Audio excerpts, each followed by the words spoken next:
का सहयोग मांगे।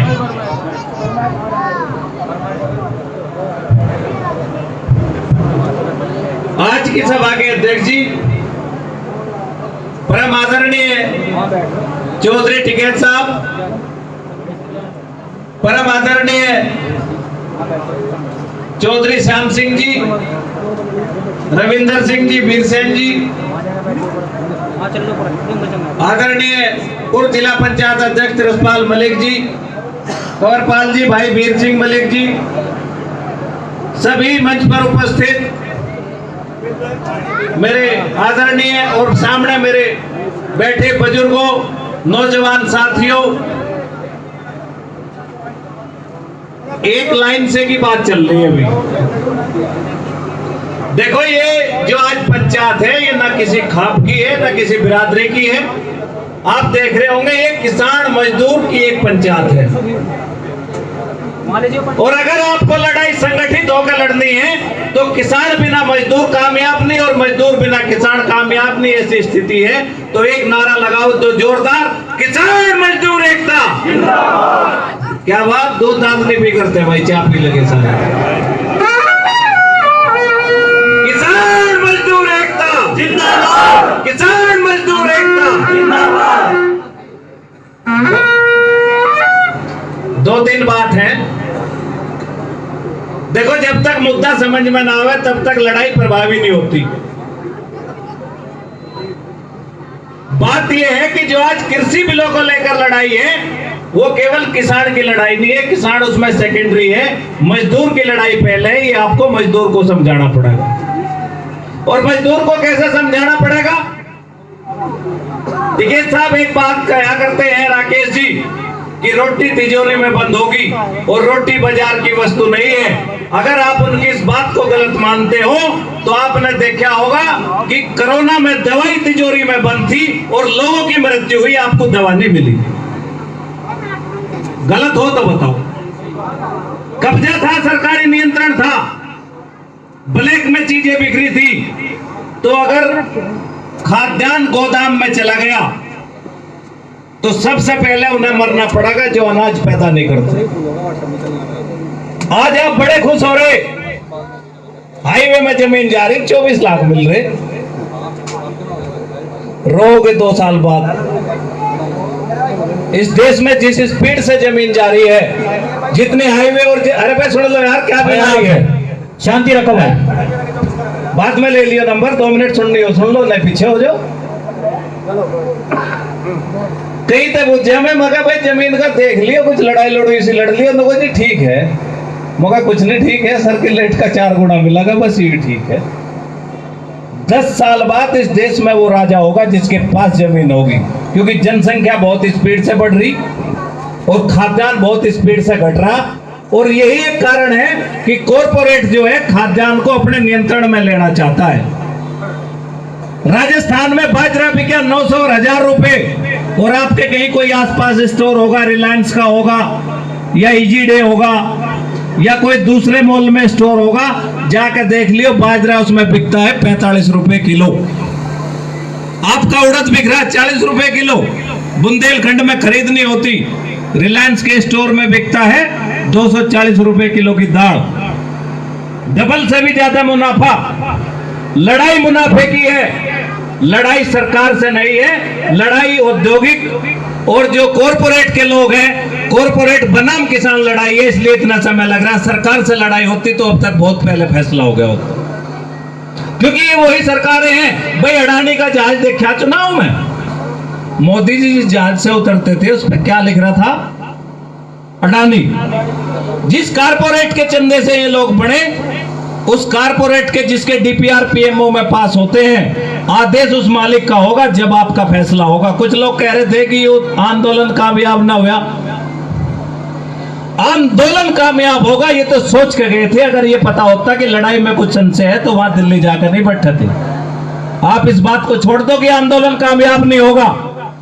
बात इस बात की है कि अन्नदाता पे जुल्म कितना होगा यहां तक देखना है। आंदोलन की कामयाबी में कोई संशय नहीं है। जिस तरह से हमारे हरियाणा, पंजाब, राजस्थान उत्तर भारत के लोग जो कर रहे, साउथ के लोग जिस तरह से कर रहे, 700 लोग शहीद हो गए। अगर 700 लोगों के शहीद होने के बाद भी आपके मन में हो कि आंदोलन कामयाब नहीं होगा, तो कहीं ना कहीं कमजोरी है आपके सेनापति की कभी है।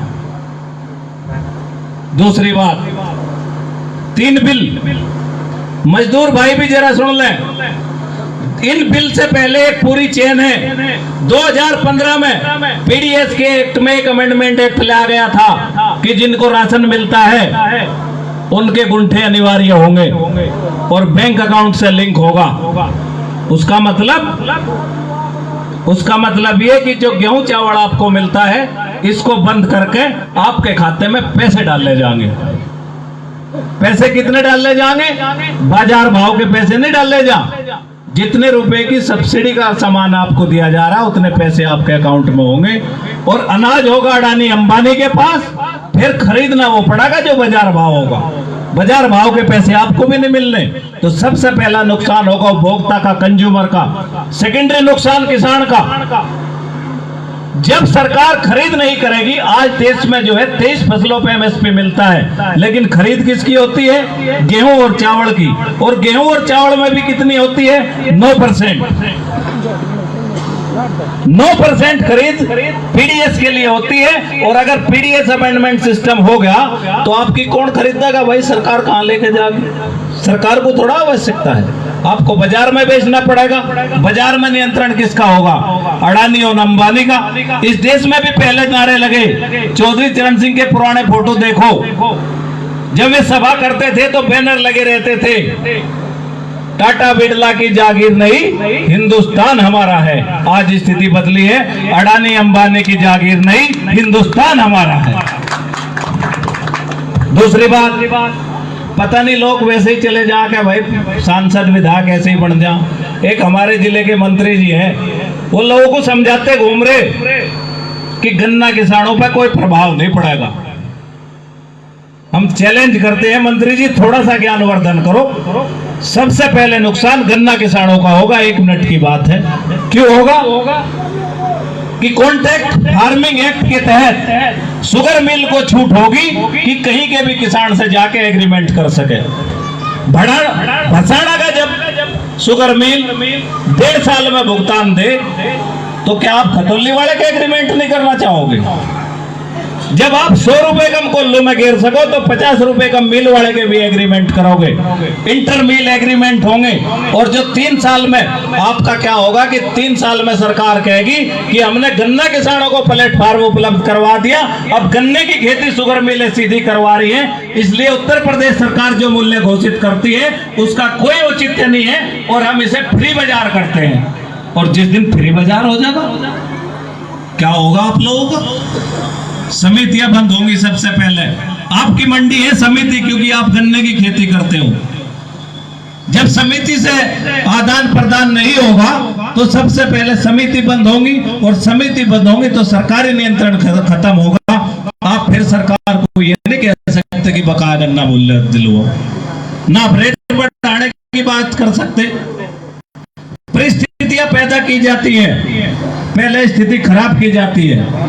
शुगर मिल में आप देख लो, चीनी का निर्यात बढ़ रहा है, हर साल बढ़ रहा है। भारत जो है हर साल ज्यादा से ज्यादा चीनी निर्यात करता है, लेकिन आपके गन्ने का मूल्य नहीं बढ़ रहा। समय से भुगतान नहीं दिया जा रहा, क्योंकि पीछे से एक पटकथा लिखी जा रही कि आपको बाजार के हवाले करना है। ये यूरोपियन मूल अमेरिका में फैल हो चुका है, यूरोप में फैल हो चुका है, और वहां फैल हो चुका है जहां एक किसान के पास 12 हजार हेक्टेयर की खेती है। ये कह रहे हैं आपको एफपीओ बढ़ाओ, क्या होगा भाई एफपीओ बढ़ाओ? या तो इकट्ठे नहीं रहना चाहते, वहां आप सरकारी तक मिल रहे, तो आपको कानून के बारे में भी समझना होगा। दूसरी बात एमएसपी की, हम कोई गलत मांग थोड़ा कर रहे हैं आप सब लोग। इस देश में ये किसान की आर्थिक लड़ाई है। अब तक जो लड़ाई थी वो सुविधाओं की थी। पहले आप मांगते थे मंडी बने, सेंटर बने, शुगर मिल बने, तमाम चीजों एमएसपी भी मिला। जो कहते हैं 70 साल में कुछ नहीं हुआ, 70 साल में लेकिन अब आपकी आर्थिक आजादी की लड़ाई है और इस आजादी की लड़ाई को आपको 5 तारीख में मुजफ्फरनगर सिद्ध करना है कि एक किसान मुजफ्फरनगर का या पूरे देश का आंदोलन के साथ है। 2 बड़े चौधरी यहाँ पे बैठे हैं, आप हाथ उठा के जिम्मेदारी लो कि 5 तारीख में एक काकाद में मुजफ्फरनगर चलेगा। बहुत बहुत धन्यवाद चौधरी साहब, ये पूरी पंचायत का फैसला करिए, आपका पसीना पड़ेगा, माखू देने के लिए तैयार है। और ये किसान की नस्ल और फसल की लड़ाई का सवाल है, अगर इस बार चूके तो न नस्ल बचेगी न फसल बचेगी, आपको याद रखना है। धन्यवाद, बहुत बहुत धन्यवाद। एक मिनट रुक जाओ भाई, 1 मिनट। दूसरी बात, भाई यहां सरनावली से मैं बताना चाह रहा क्यों भाई एमएसपी हमें चाह जाते हैं, खेती को हमें थोड़ा कर रहे, खेती बहुत ज्यादा करते हैं। हमारे यहाँ नहीं है, कश्यप है, अधिकतर सब्जी की खेती करते हैं, फूल की खेती करते हैं। हमारा अनाज तो वारी खराब हो लेकिन टमाटर तो अगले दिन खराब हो जाए।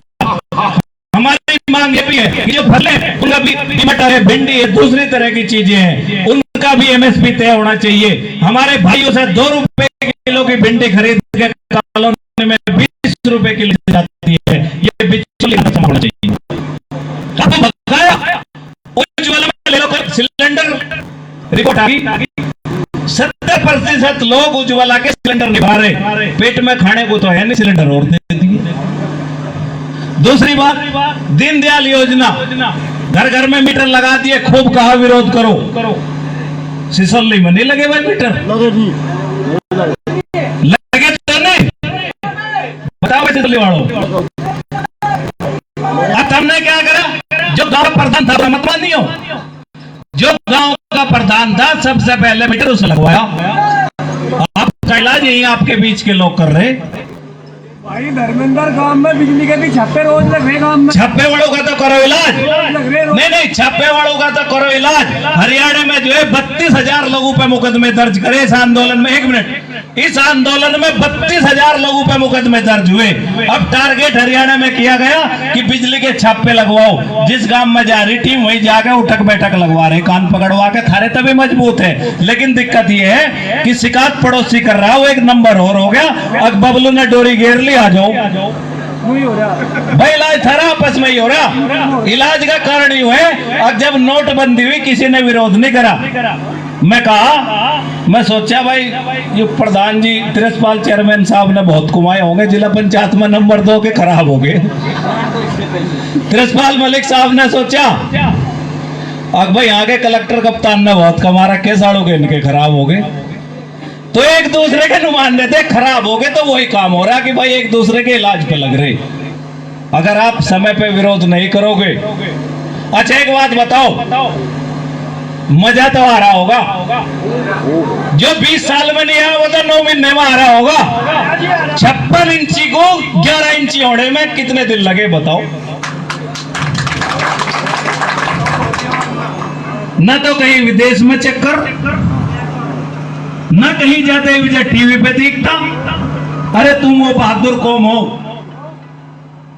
उस 350 किलोमीटर का ये वो क्षेत्र है जो देश की आजादी में हमेशा आजाद ही रहा है। अंग्रेजों के खिलाफ लड़े आप लड़े, मुगलों के खिलाफ लड़े तो आप लड़े, आपने कभी गुलामी स्वीकार नहीं की। लेकिन 7 साल के अंदर आपको जो है धर्म के नाम पे बांट के मानसिक गुलाम बना था, और इसलिए आप इस बर्दाश्त करते रहे इस अत्याचार को। आज आप मानसिक गुलामी से फिर बाहर आए हो, तो देख लिया जिसे 56 इंची बताओ थे क्या हाल है। लाल किले को कंटेनर तक ढकवा के, और नो कह रहा छोटा किसान और बड़ा किसान, और बड़े किसानों ने छोटे किसान मार लिए। अरे प्रधानमंत्री जी, इतना डर पहले कभी नहीं देखा। एक बार मोरारजी देसाई के घर में घुस गए थे, कंजावला कांड याद करो। कंजावले से जब भारतीय किसान यूनियन का गठन हुआ, भूमि अधिग्रहण का आंदोलन चल रहा था, किसान मोरारजी के घर में जा घुसे थे, और मोरारजी भाषण तो गया भोललाल किले का, कंजावला का हो गया। वही हाल इसका हो रहा था, किसान ही किसान कह रहा था, पर नहीं पता था क्या कह रहा। तो रोब तो देखो आपका कायम है।